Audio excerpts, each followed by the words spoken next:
Glasnici 202. Povod za razgovor sa Anom Stefanović je njen prvi singl, pesma pod nazivom Verujem, mada sigurno ima 202 povoda za razgovor sa ovom mladom i veoma uspešnom umetnicom. Ima 24 godine, a toliko toga je uradila i već ima izuzetno bogatu karijeru. Teško je pobrojati sve nagrade, priznanja, sve nastupe. Ne znam odakle da počnem, ali Ana će mi pomoći. Dobar dan, Ana, dobro nam došli. Dobar dan, hvala što ste me pozvali. Molim vas da nam se prvo predstavite, da vas malo bolje upoznamo, a potom i da predstavite svoj prvi singl. Važi, ja sam pijanistkinja, pevačica i kompozitor.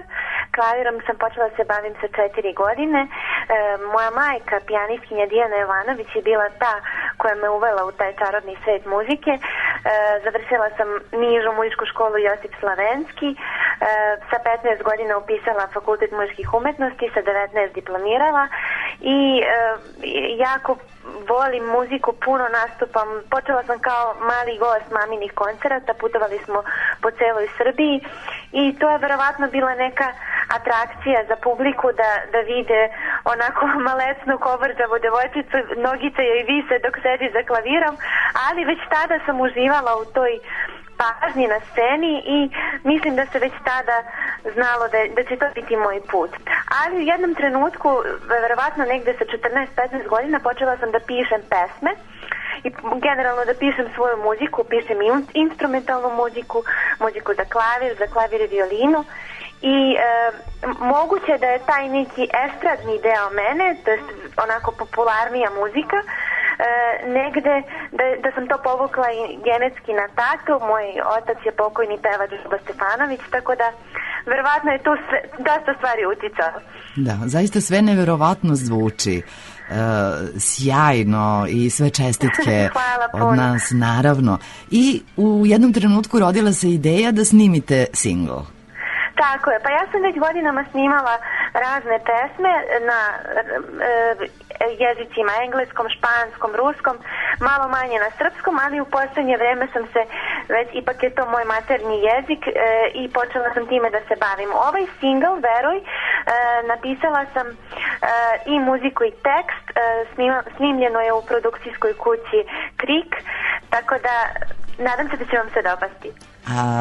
Recite nam još, vi ste predstavnica naše zemlje u Belorusiji?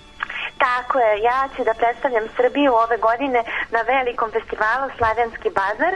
To je jedan jako poznati festival, ima dugu tradiciju, počeo je da se održava još davne 1992. godine i na njemu su nastupali svi naši veliki slavni pevači poput Željka Joksimovića, Jelene Tomašević, Tošeta Proeskog, Ruslana, na primjer, iz Ukrajine isto tamo predstavljala svoju zemlju.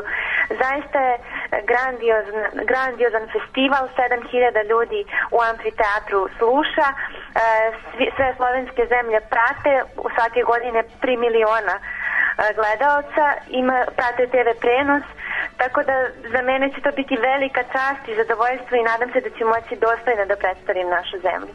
Šta da vam kažem nego da želim da i tamo zablistate i sigurna sam u to, da kažem verujem. Hvala puno. I još samo jedno pitanje, molim vas, kako doživljavate sebe i svoju karijeru? Šta sve donosi takav način života? Da li vam možda nešto i odnosi? Pa znate kako, nije, naravno svaki posao ima i svoje vrline i mane.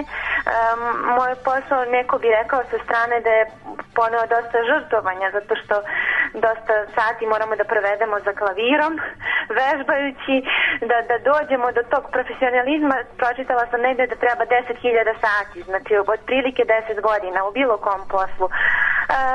S jedne strane je to zaista lepo baviti se onim što voliš, a s druge strane nije lako i doći do tih šansi. Ja mislim da su odskočne daske, festivali i takmičenja za pevača, pošto u našoj zemlji malo popularna muzika, kao i klasična, malo odumire i doći do njih opet nije lako jer treba uložiti financije i u put i doći do tamo, tako da sve ima svoje neke mane, ali opet ukoliko imamo jako definisan cilj i veliku želju i ljubav, onda sve može da se ostvari. Naravno, težak je to put, ali je duša puna, što je najvažnije. Čestitamo, Ana, još jednom i zaista verujemo u vas i mnogo, mnogo hvala na razgovoru. Želimo da blistate i dalje i sve najlepše u svemu što radite. Čuli ste Anu Stefanović.